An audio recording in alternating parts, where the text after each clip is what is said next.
नावड़े फाटा स्थित झोपड़पट्टी में रहने वाले गरीब एवं जरूरतमंद लोगों को श्री श्री रविशंकर के आर्ट ऑफ लिविंग द्वारा धान का वितरण KIA Gaya.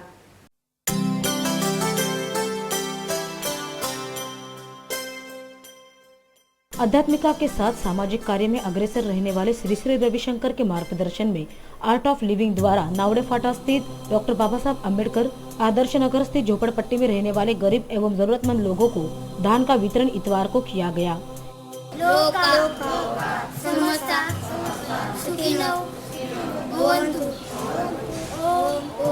Shanti Shanti Shanti Hariom.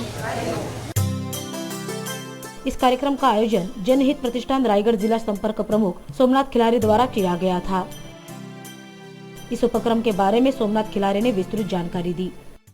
Art of living म्हणजे जीवन जगण्याची कला श्री श्री रविशंकरजी यांच्या मार्फत आतापर्यंत डॉक्टर बाबासाहेब आंबेडकर आदर्श नगर या झोपडपट्टीला दत्तक घेतलेला आहे आणि याचा दृष्टिकोन असा आहे की माननीय ब्रिजेश साहेब म्हणजे आमचे प्रेरणास्थान गेले 6 महिन्यापासून आपल्याकडे अन्नदान, वस्त्र तसेच आपल्या गरीब मुलांना शाळेची फी, भांडी वाटप, कोलगेट वाटप असा सर्व सुविधा इकडे भेटतात। त्यांचा हेतू असा आहे की नशामुक्त, हिंसामुक्त हा समाज आणि कुठलाही व्यक्ती इथं कुठला उपाशी नाही राहिला पाहिजे। जर कुणी उपाशी राहिला तर सोमनाथ जाऊन त्यांना तू विचार की तुझ्या घरामध्ये तर काय नसेल तर तू जाऊन मला येऊन सांग, मी त्याच्या घरात चूल पेटवायचं काम करेन, असा हेतू त्यांचा आहे। माननीय ब्रिजेश साहेब म्हणजे श्री श्री रविशंकरजी यांच्या मार्फत हे सर्व काम होत आहे साहेब, मी त्यांचा ऋणी आहे।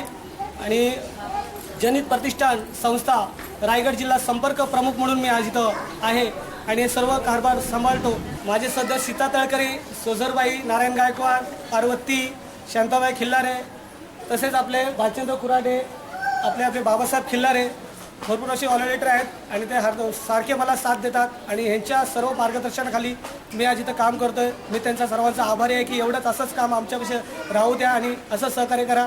कर्नाळा चॅनलचं पण मी ऋणी आहे की आज आम्हाला भरपूर मोठी साथ दिलेली आहे, मी त्यांचा आभारी आहे।